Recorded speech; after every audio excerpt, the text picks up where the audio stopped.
The story of the origin of the gifted ornithologist, animal painter, and writer, known to the world as John James Audubon, is as interesting and colorful as the illustrations he is so famous for creating. At times vain, always confident, and often cutting a dashing figure, he left an impression on people everywhere he went, and he was quite well traveled for his time. Let's explore the complex life of this giant among naturalists from the late 18th and 19th century, for whom many places have been named and stories told. His detailed illustrations portrayed birds in their natural habitats, and his major work, a book with colored plates titled The Birds of America, is considered one of the finest ornithological works ever produced. These works took many years to complete and were the result of countless hours in forests, fields, and swamps, often under extreme conditions. Audubon was not a man to shy away from adversity when his objectives were at stake. John James Audubon was born on April 26, 1785, in Les Cayes, in the French colony of Saint-Domingue, now the nation of Haiti. By this time, enslaved Africans had been imported throughout the 16th century. By the late 1700s, the Saint-Domingue was a slave society with the majority of the population enslaved. His father was Jean Audubon, a French naval officer and privateer from the south of Brittany who was born into a seafaring family. He had served on many vessels during his long career, as cabin boy, sailor, lieutenant, and captain. He was captured twice during naval engagements with Great Britain and spent much of his youth as a prisoner of war. As a privateer and businessman, Jean Audubon had amassed wealth in real estate through his Caribbean ventures, and young Audubon's birthplace was a bustling sugar plantation, a testament to his father's success as a merchant. His wealth was built upon sugar cane plantations, a sugar refinery, exportation of colonial wares, and purchases of French goods. He also traded in black slaves, a very lucrative activity, and himself owned at least 42 slaves at one time. His mother was Jeanne Rabine, a 27-year-old chambermaid from Les Touches, Brittany, now in the modern region of Pays de la Loire. She had suffered from tropical disease since arriving on the island and died in November 1785 when her son was still an infant. Jean and Jeanne named their son Jean-Jacques Rabin.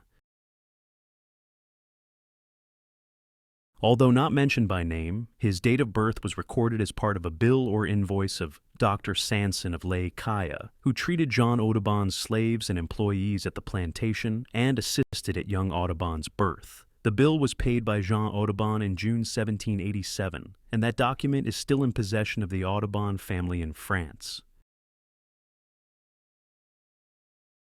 Following Jean Rabin's death, Audubon renewed an earlier relationship with Catherine Sanita Bouffard, with whom he had fathered an unknown number of children by the time of Jean-Jacques' birth.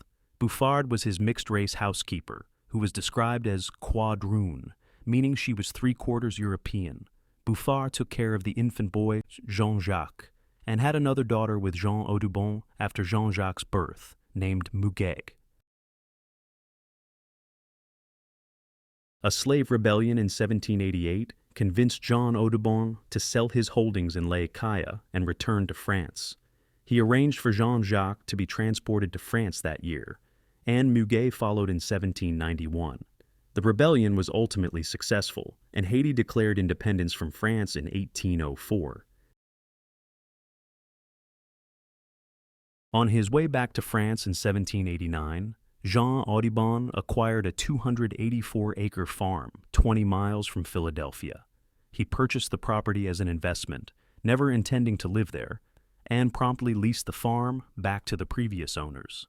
That estate was called Mill Grove, and the house still stands today as part of the John James Audubon Center at Mill Grove. Jean Audubon had married Anne Moynet, a widow 14 years older, in France in 1772, before his time in Saint-Domingue. She had seldom seen her husband during his years in the Americas. Upon Jean's return to France and the arrival of Jean-Jacques and Muguet in 1791, the couple formally adopted the children to legitimize their legal status in France. They were renamed Jean-Jacques Fougère Audubon and Rose Audubon. Madame Audubon, then 58, was a doting and attentive stepmother to the children, and John James later recalled that he considered Anne Moynet Audubon to be his mother. The children were raised in Couëron, near Nantes, France, by Jean and Anne in the country estate of La Gerbetière that still stands today. Audubon recalled fondly, "My father's beautiful property was situated in sight of the Loire. I found it delightful. Everything attached to it seemed to me of a superior class." Encouraged by his father, young Audubon's love for nature began to blossom. The French countryside, with its rolling hills and verdant forests, became his playground and classroom. Audubon had an affinity for birds, and later said, "I felt an intimacy with them, bordering on frenzy that must accompany my steps through life." Although France was then in the throes of a revolution, he spent countless hours exploring the natural world around him. He roamed the fields and forests, captivated by nature's sights and sounds, but especially the sights and sounds of birds. He was particularly drawn to their beauty and behavior, and he would often return from his rambles with birds' eggs and nests, of which he made crude drawings. In 1796, John Audubon sent his 12-year-old son to Rochefort-sur-Mer for naval training, hoping to make a seaman of him. As a cabin boy, young Audubon quickly found out that he was susceptible to seasickness and not fond of mathematics or navigation. After failing the officer's qualification test, his brief naval career came to an end after just 2 years. With the fear of conscription looming over his son in the early days of the Napoleonic Wars, Lieutenant Audubon sent Jean-Jacques to the United States in 1803 to superintend the Mill Grove property. The elder Audubon did not intend his son to relax into a life of leisure at Mill Grove. Rather, he hoped that his son would find a means of self-support through business ventures. The 18-year-old Audubon boarded a ship bound for New York, anglicizing his name to John James Audubon to better adapt to his new home. Upon arrival in New York, young Audubon walked to Greenwich, Connecticut, some 30 miles away, to cash the letter of credit that his father had given him. He caught yellow fever during the journey, and the ship's captain placed him in a boarding house run by 2 Quaker women who nursed him to recovery and taught him English. When he was well again, John James Audubon was finally able to reach Mill Grove for the first time, his home for the next year. Nestled amidst sprawling woodlands, it was a paradise for the budding naturalist. At Mill Grove, Audubon recalled, "Hunting, fishing, drawing, and music occupied my every moment, cares I knew not, and cared naught about them." He spent his days exploring the surrounding countryside, observing birds in their natural habitat, and refining his artistic skills.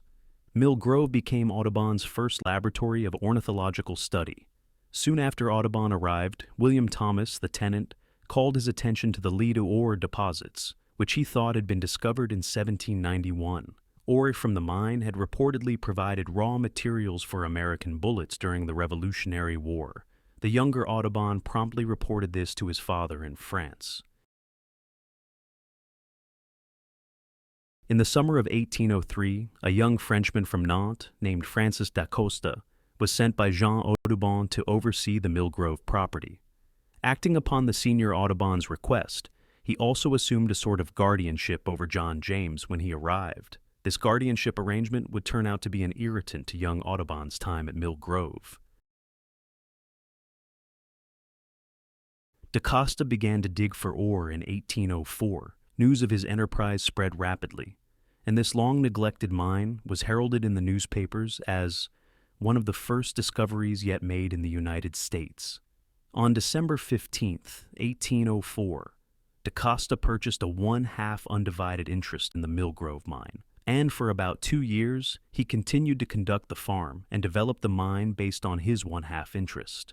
If the mine proved a success, it was understood that young Audubon was to be included the business and acquire a means of self-support.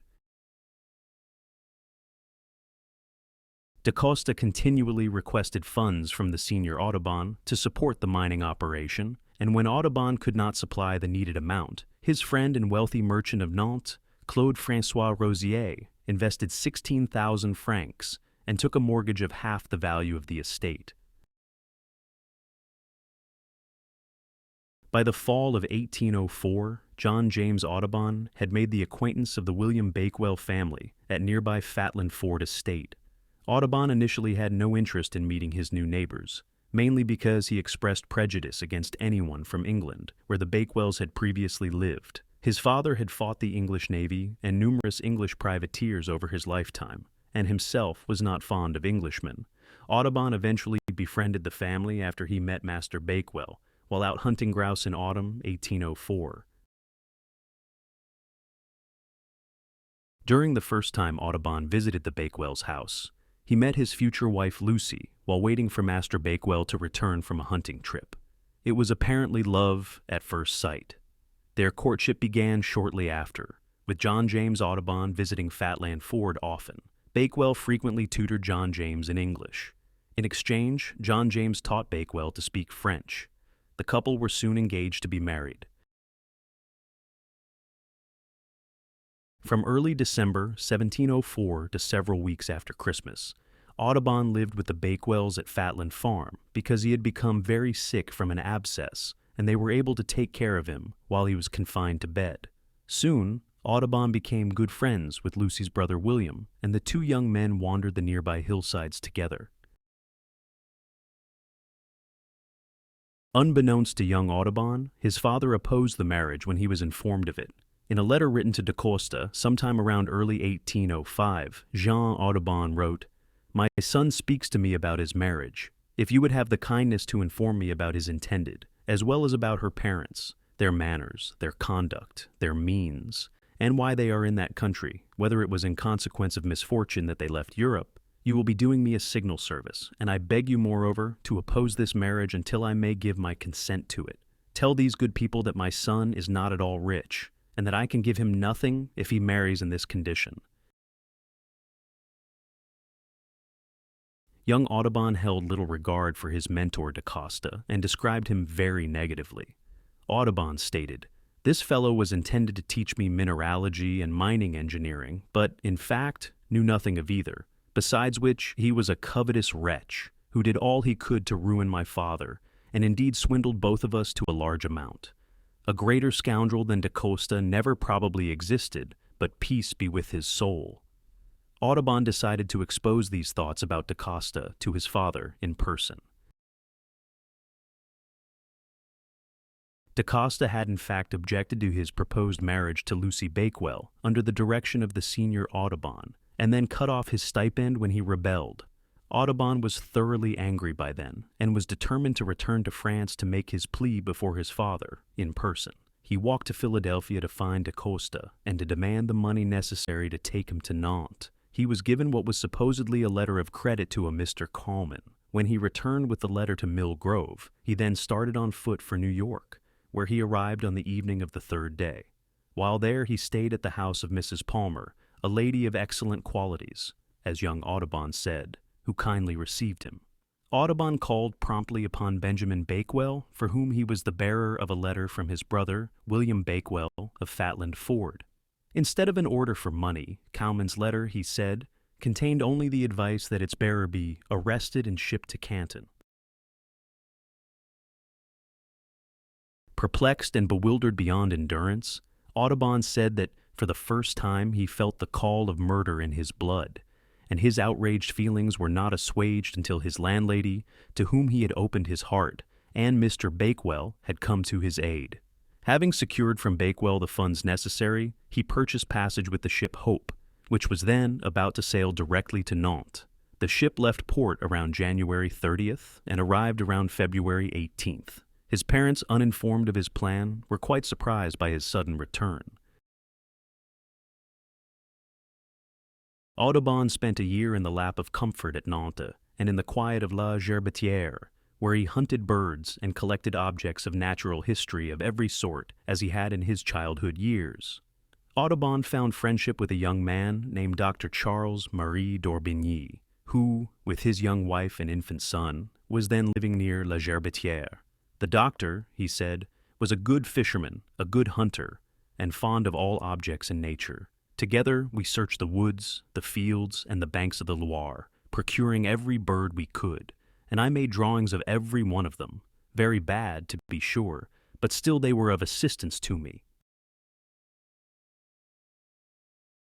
In the fall of 1805, Audubon's father and mother issued a power of attorney for the conduct of their business affairs in America to their son and Ferdinand Rosier, son of one of Jean Audubon's business partners. Parts of this document, written in French, have been preserved and were translated by a notary public and sworn interpreter of foreign languages for the Commonwealth of Pennsylvania in Philadelphia. The names of the grantors who signed the letter on October 21st, 1805, were attested under the signature and seal of the mayor of Couëron. The mayor had interviewed Anne Audubon, separate from her husband, to ensure that she had not been compelled to sign against her will. The articles required the partners to consult in every important matter Mr. Mears Fisher, a Quaker merchant of Philadelphia, as a common friend and good counselor, to keep all necessary books and registers, and at the end of each year, or sooner, to strike a balance of the receipts and expenses of the said farm and the exploitation of the mine, should there be reason for it. Mears Fisher was a lawyer, legislator, philanthropist, and merchant from Philadelphia.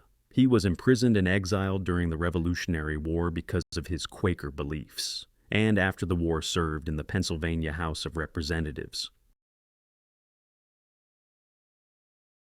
Early in 1806, articles of association were drawn with the intent to govern Audubon and Ferdinand Rosier in all their future business relations in America. These articles were signed by Audubon and Rosier at Nantes on March 23, 1806. The articles specified that the partners were entitled to conduct all the affairs of the grantors in reference to their property in the United States to the best of their judgment and ability, to carry on the Mill Grove farm, to the extent of their part ownership in the estate, or to dispose of this interest, and to exploit or cause to be exploited the mine recently discovered on the said farm. Still under the threat of conscription, the elder Audubon had secured passports for both his son and Ferdinand Rosier to emigrate immediately to the United States. This was the time of the War of the Third Coalition, the first conflict of the Napoleonic Wars. Young Audubon's papers indicated that he was born in New Orleans, and the lie was so thoroughly believed that the inspection officer promptly offered him his congratulations, adding that he would be only too glad to leave his unhappy country under as favorable conditions. Audubon and Rosier departed Nantes in mid-April of 1806, shortly after the power of attorney was signed. The sea voyage back to the United States included other French citizens traveling under assumed names, also hoping to avoid conscription. After about 2 weeks at sea, they sighted a suspicious-looking vessel which immediately gave chase, fired several shots across their bow, and compelled the captain to heave to and submit to being boarded and searched. Audubon narrowly avoided losing the gold that he and Rosier had returned with by cleverly hiding the money in a woolen stocking under some cable in the bow of the ship. After a brief visit with Benjamin Bakewell, they hurried to Mill Grove and Audubon to the home of his sweetheart Lucy. Because of young Audubon's dislike of DaCosta, the uncertainty of the mining project, and other difficulties of the situation, the partners soon decided to cut short their stay at Mill Grove. Both men were equally interested in the lead ore mine, but after working several months without success in an attempt to form a mining company, they wisely decided to leave such experiments to the enthusiastic DaCosta and look for opportunities in trade and mercantile, where the hazard would be no greater and their ignorance less profound. Following the advice of Mears Fisher, they decided to sell to DaCosta their remaining rights in Mill Grove. From the autumn of 1806 to the summer of 1807, Audubon worked at the office of Benjamin Bakewell, his fiancée's uncle. Bakewell's house imported linens, lace, gloves, wines, firearms, and any kind of merchandise that were likely to be sold in New York. In return, they forwarded coffees, sugars, and other commodities to François Claude Rosier, father of young Audubon's business partner in France. Young Audubon's time in Pennsylvania would soon end as he pursued new business ventures closer to the American frontier. Be sure to see the next video to explore Audubon's life as a merchant along the Ohio River and his development as an ornithologist and illustrator.